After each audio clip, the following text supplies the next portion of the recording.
Bismillahirrahmanirrahim. Today's topic is aliphatic hydrocarbons. Second year chemistry का most important chapter और इसमें सारे basic reactions, basic schemes, preparations, chemical properties, ये सारी overall हम इस चैप्टर में स्टडी करते हैं।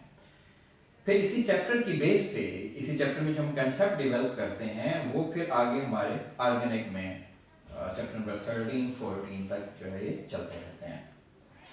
मैं जनरल इंट्रोडक्शन में आता हूँ। एक्चुअली एलिफेटिक हाइड्रोकार्बन्स को हमने यहाँ पे स्टडी करना है। लास्ट चैप्टर में हमने ये चीजें डिस्कस की थी कि एलिफेटिक हाइड्रोकार्बन्स हैं क्या। जब हम ऑर्गेनिक कंपाउंड्स का पूरा स्केच हम ड्रॉ कर रहे थे, ओपन चेन और क्लोज चेन, फिर ओपन चेन में हम एलिफेटिक की तरफ गए थे। तो जब हम एलिफेटिक हाइड्रोकार्बन्स की बात करते हैं तो एलिफेटिक हाइड्रोकार्बन्स में हमने सैचुरेटेड और अनसैचुरेटेड हाइड्रोकार्बन्स की बात की थी और इसमें हमने अल्केन्स को स्टडी किया था कि अल्केन्स हमारे पास ये सैचुरेटेड है, अल्कीन्स अनसैचुरेटेड है और अल्काइन्स भी अनसैचुरेटेड है। ये एक्चुअली हमारे तीन कंपोनेंट्स ऐसे हैं जो हमने इस चैप्टर में स्टडी करने हैं, alkanes, alkenes and alkynes. Alkanes saturated है single bond, alkenes alkynes unsaturated है डबल बॉन्ड और ट्रिपल बॉन्ड इसमें। अब इन एलिफेटिक हाइड्रोकार्बन्स में जो अल्केन्स, अल्कीन्स, अल्काइन्स हैं, इनकी हमने जनरल इंट्रोडक्शन भी इसका पढ़ना है, इनकी हमने प्रिपरेशन भी स्टडी करनी है। इंट्रोडक्शन के साथ साथ प्रिपरेशन भी इसकी आ जाएगी। प्रिपरेशन के बाद इनकी फिजिकल प्रॉपर्टीज भी हमने स्टडी करनी है, इनकी केमिकल रिएक्शंस जो हैं वो भी हमने स्टडी करने हैं। एट द एंड हमने इनके यूजेस भी स्टडी करने हैं। अल्केन्स क्या हैं, उनकी preparation, physical chemical properties and uses. Alkenes क्या हैं, उनका सारी डिटेल। अल्काइन्स क्या हैं, उनकी सारी डिटेल। इनका इवन नोमेनक्लेचर भी हम यहाँ पे स्टडी करेंगे। सबसे फर्स्ट वन हम इनके नोमेनक्लेचर पे चले जाएंगे। नोमेनक्लेचर के बाद फिर हम ये सारे कंपोनेंट्स ये किसके जब हम स्टडी करेंगे इस चैप्टर में। अब जो नोमेनक्लेचर की तरफ जब हम चलते हैं तो सबसे पहले कॉमन नेम्स की बात आती है, जिसको हम ट्रिवियल नेम्स भी कहते हैं, इलाकाई नेम जिन्हें हम कह देते हैं। सबसे पहले जो हमारे हाइड्रोकार्बन्स हैं उनको एक कॉमन नेम या ट्रिवियल नेम दिया जाता था। वो मैं एक बेसिक स्कीम भी बताता हूँ, ये आप में से हर किसी ने इसको जो है वो एक याद भी करना है। फर्स्ट 10, 20 तो आपको पता होने चाहिए कि इन अल्केन्स को हम क्या कहते हैं। इसमें नोमेनक्लेचर में अगर 1 कार्बन होगा तो हम कह रहे हैं 1 कार्बन। अगर 2 कार्बन है तो हम उसे इथेन कह रहे हैं। 3 कार्बन है तो हम उसे प्रोपेन कहते हैं। 4 कार्बन है तो उसे ब्यूटेन कहा जा रहा है। 5 कार्बन है तो उसे पेंटेन कहा जा रहा है। 6 कार्बन है तो उन्हें हम हेक्सेन कंसीडर करते हैं। 7 कार्बन में हेप्टेन आ जाएगा। 8 कार्बन में ऑक्टेन है। 9 कार्बन में नोनेन और डीकेन आ जाएगा 10 कार्बन। ये हर बच्चे को तैयार होने चाहिए, कम से कम यहां तक तो तैयार होना चाहिए। उसके बाद अनडीकेन है, डोडीकेन है, ट्राइडीकेन है, वो हम उसके आगे भी हम देखते हैं, लेकिन पहले बेसिक ये हमें तैयार होने चाहिए। अब जो मीथेन है इसमें जस्ट 1 कार्बन है, इसका जो फार्मूला है वो CH4 है। जो इथेन है इसमें 2 कार्बन है, C2H6, C3H8, C4H10, C5H12, C6H14, C7H16, C8H18, C9H20 and C10H22। ये कॉमन हमारे हाइड्रोकार्बन्स हैं जो 10 तक हम इनको स्टडी करते हैं। ये हर किसी को यहाँ तक तैयार होने चाहिए। फिर हम नोमेनक्लेचर की तरफ भी जाते हैं, उसके बाद हम जो इसके आईयूपीएसी सिस्टम्स की तरफ भी जाते हैं, कॉमन नेम्स की भी तरफ जाते हैं। अब जो एक ट्रिवियल नेम था, जो कॉमन नेम था, ये समटाइम जो एक इलाका होता था, जिस इलाके से कोई कंपाउंड डिराइव होता था, जिस इलाके से कोई कंपाउंड डिस्कवर होता था, उस इलाके की बेस पे उसका नाम रख दिया जाता था। मतलब वो कहां से जो है उसका जो है वो कहां से एरिया, हम उसे कह सकते हैं कि एरिया की बेस पे एक नेम दे दिया जाता था। अगर एरिया की बेस पे जाएं तो हमारे पास marsh gas CH4, that is the marsh gas. Marshy area से ये डेवलप हो रही होती थी, तो वहां से जो गैस डेवलप होती थी उसे हम मार्श गैस का नाम देते थे। ये कॉमन नेम है मार्श गैस CH4 का। कुछ नेम्स ऐसे होते थे जो सोर्स की बेस पे दिए जाते थे, मतलब किसी सोर्स से अगर कोई ऑर्गेनिक कंपाउंड हमने एक्सट्रैक्ट किया तो उसी सोर्स की बेस पे उसको नाम दे दें। जैसे कि एसिटिक एसिड को अगर हम देखें तो ये एसिटम से जो है ये डिराइव है, विनीगर जिसे हम कहते हैं, तो ये इससे डिराइव किया जाता, तो उसको नाम एसिटिक एसिड, ये सोर्स की बेस पे नाम दे दिया गया। कुछ ऐसे नाम भी होते थे जो साइंटिस्ट की नेम पे या किसी पर्सन की नेम पे नाम दे दिया जाता था, किसी कंपाउंड को पर्सन के नेम पे। जैसे बारबिटूरिक एसिड, अगर हम बारबिटूरिक एसिड की तरफ चले जाएं, बारबिटूरिक एसिड पे अगर हम जाएं तो ये एक बारबरा एक नेम था, तो उस बारबरा के नेम पे जो है ये बारबिटूरिक एसिड जो ये नेम दिया गया। ये कॉमन नेम से इलाकाई नेम थे। अब इसमें बहुत से और भी नेम्स इसमें कंसीडर किए जाते थे, जिस तरह की एक टर्म नॉर्मल की यूज की जाती थी, नॉर्मल। एक टर्म आइसो की यूज की जाती थी, एक टर्म नियो की भी यूज की जाती थी। नॉर्मल जो टर्म यूज की जाती थी इसको हम एक स्ट्रेट भी कह सकते थे। अगर हमारे पास कोई स्ट्रेट अल्केन है तो उस स्ट्रेट अल्केन को नॉर्मल अल्केन कहते थे।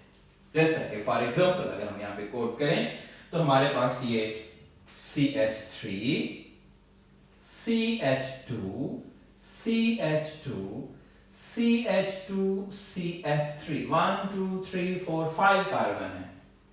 5 कार्बन कहते हैं क्योंकि ये स्ट्रेट है, तो इसलिए हम इसे क्या कहते हैं, नॉर्मल पेंटेन या एन पेंटेन। ये भी कॉमन नेम्स में हम इसको यूज कर रहे थे। जो आइसो वर्ड था ये ब्रांचेस के लिए हम यूज कर रहे होते थे, मतलब किसी में अगर एक आध ब्रांच आ गई तो हम उसके लिए क्या करें, आइसो टर्म यूज कर लें। जैसे कि अगर पेंटेन की हम एग्जांपल लें, CH3, CH3, CH2, CH3, 1 2 3 4 5 carbon 5 है, फार्मूला वही है बट नॉट, इसे नेम देते हैं आइसोपेंटेन, दैट इज आइसोपेंटेन। इस तरह अगर एक उसकी रेगुलर सी ज्योमेट्री आ जाती है पेंटेन की, जैसा कि CH3 carbon CH3 CH3 and CH3, इसमें भी 5 कार्बन है, वही फार्मूला है लेकिन स्ट्रक्चर थोड़ी सी डिफरेंट है, तो इस तरह के लिए हम उसको टर्म यूज करते थे, दैट इज पेंटेन। ये सारे कॉमन नेम्स थे जो यूज किए जाते थे। इसके अलावा भी कॉमन नेम्स यूज किए जा रहे होते थे, जैसे कि एसिटिलीन यूज किया जाता था अल्कीन्स के लिए, जो है वो दूसरे जो है ब्यूटाइलीन जो यूज किया जा रहा होता था, ये मुख्तलिफ नेम्स उसके लिए यूज किए जाते थे कॉमन नेम्स के पॉइंट ऑफ व्यू से। अब इसका प्रॉब्लम क्या था कॉमन नेम्स का? दुनिया में बहुत सी लैंग्वेजेस हैं, किसी ने किसी लैंग्वेज में अपना नाम रख लेना। अब हर एक लैंग्वेज को अंडरस्टैंड करना डिफिकल्ट था, मतलब अगर चाइनीज में कोई वर्ड प्रोनाउंस किया जा रहा है वी कांट, और अगर इंग्लिश में कोई एग्जैक्ट एक प्रोनाउंसिएशन प्रोनाउंस की जा रही है, हम उर्दू में कोई प्रोनाउंसिएशन की जा रही है, तो हर एक लैंग्वेज को प्रोनाउंस करना बड़ा डिफिकल्ट है हमारे लिए। तो साइंटिस्ट ने ये देखा कि हम ऐसा कोई एक सिस्टम डेवलप करें जिसमें हम ऑल ओवर द वर्ल्ड इनको एक सेम नेम पे ले जाएं, जिसको हम साइंटिफिक नेम भी कहते हैं। कि हम साइंटिफिक नेम की तरफ जाएं। साइंटिफिक नेम की तरफ जब जाए तो एक यूनियन डेवलप की गई, और उस यूनियन को हम क्या कहते हैं? IUPAC यूनियन कहते हैं। IUPAC। IUPAC क्या है? I stands for international. International level पे जो है ये एक सिस्टम जो है वो डेवलप किया गया, that is international. U stand for union and P stand for pure and applied। pure and applied chemistry, ये एक यूनियन जो है वो डेवलप की गई। International union of IU, international union of भी हम यहां पे लिख लेते हैं, प्योर P हो गया, एंड अप्लाइड केमिस्ट्री। इसमें हमने एक साइंटिफिक नेम डेवलप की है। ये नेक्स्ट लेक्चर में हम साइंटिफिक नेम्स ऑफ अल्केन्स में भी जाएंगे। अल्केन्स में फिर उसमें हम अल्काइंस में हम अलग-अलग हर एक को डिस्कस करेंगे। उस सिस्टम की तरफ जाने से पहले हमें कुछ अल्काइल ग्रुप्स का पता होना चाहिए कि हमारे पास अल्काइल ग्रुप्स क्या हैं। अल्काइल लफ्ज, अल्काइल, अल्काइन नहीं, ये अल्काइल वर्ड है। इसको हम अल्काइल को डिफाइन इस तरह से करते हैं, one hydrogen less than alkane, less than alkane is called alkyl. मतलब अगर हम अल्केन में से एक हाइड्रोजन कम कर दें तो एक ग्रुप बन जाएगा, एक सब्स्टिट्यूएंट बन जाएगा। उस ग्रुप को हम क्या कहेंगे? अल्काइल ग्रुप कहेंगे। जैसे फॉर एग्जांपल हम देखते हैं कि हमारे पास मीथेन है CH4, इसमें से मैं एक हाइड्रोजन कम करता हूं तो वो क्या बन जाएगा? CH3 ग्रुप बन जाएगा। और जब CH3 ग्रुप अगर कहीं पे आएगा, that is named as methyl group. Methyl group, methyl भी प्रोनाउंस करते हैं, मेथिल भी कहते हैं। इसको शॉर्टकट एब्रिविएशन हम मेंशन करते हैं, ME से एब्रिविएट करते हैं हम इसे। CH3 कहीं पे भी आएगा या ये नोमेनक्लेचर में भी ये टर्म्स यूज होनी है। अगर हमारे पास इथेन है CH3CH3, इसमें से अगर हम एक हाइड्रोजन रिमूव कर दें CH3CH2, that is one hydrogen less, that is named as ethyl, ethyl group. और एथिल को शॉर्टकट जो हम एब्रिविएट करते हैं ET से भी एब्रिविएट करते हैं, दैट इज एथिल ग्रुप। ये ग्रुप अगर कहीं पे आ जाएगा, ये इकट्ठा C2H5 लिखा हुआ भी आ जाता है। और अगर हमारे पास प्रोपेन है CH3CH2CH3, दैट इज प्रोपेन। अब प्रोपेन को अगर हम देखें तो प्रोपेन को दो तरह से हम ग्रुप में डिवाइड करते हैं। एक तो हम इसको डिवाइड करते हैं CH3CH2CH2, हाइड्रोजन हमने टर्मिनल पोजीशन से कम किया, लेस किया।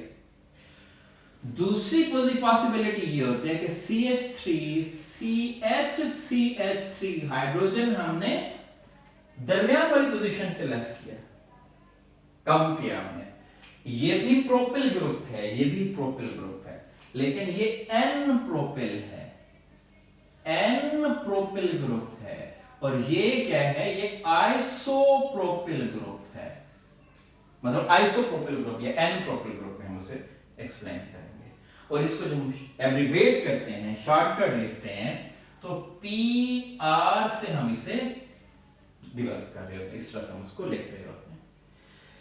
सेम जब हम ब्यूटेन में जाते हैं तो हमारे पास CH3CH2CH2CH3, यहां पे भी दो पॉसिबिलिटीज हैं, या तो टर्मिनल पोजीशन से हाइड्रोजन लेस करें या फिर दरमियान वाली पोजीशन से।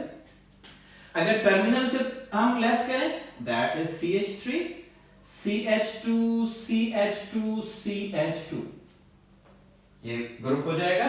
और अगर दरमियान से करें CH3 CH CH2 CH3, तो ये जो हमारा ग्रुप होगा ये N ब्यूटिल ग्रुप हो जाएगा। और ये हमारे पास क्या हो जाएगा, आइसोब्यूटिल ग्रुप हो जाएगा। ब्यूटाइल भी इसको प्रोनाउंस कर रहे होते हैं। और अगर हम इसे लिखें तो ये NBU से हम इसे लिख रहे होते हैं, NBU ब्यूटिल, या फिर हम आइसोब्यू से मेंशन करते हैं। ये नोमेनक्लेचर में ओवरऑल कहीं पे भी हमारे पास ये ग्रुप आएंगे तो हम उन्हें मैथिल, एथिल, प्रोपिल या ब्यूटिल जो है वो क्या कर रहे होते हैं, प्रोनाउंस कर रहे होते हैं। और हमारा अल्काइल ग्रुप क्या होगा, one hydrogen less than alkane is called alkyl, methane is methyl, ethane is ethyl, propane is propyl and butane is butyl. ये सब्स्टिट्यूएंट्स हैं, इनको जरा आपने माइंड में रखने हैं, ये क्लियर होने चाहिए और ये नेम्स आपको क्लियर होने चाहिए, ठीक है। और बाकी जो हमारे वो कॉमन नेम्स हैं, किसी पर्सन की बेस पे, किसी सोर्स की बेस पे या फिर किसी एरिया की बेस पे, ये कॉमन ट्रिगर नेम्स। नेक्स्ट इंशाल्लाह हम जो है वो आईयूपीएक सिस्टम की तरफ जाएंगे कि साइंटिफिक नोमेनक्लेचर किसी ऑर्गेनिक कंपाउंड का या हाइड्रोकार्बन्स का क्या है। Thank you very much.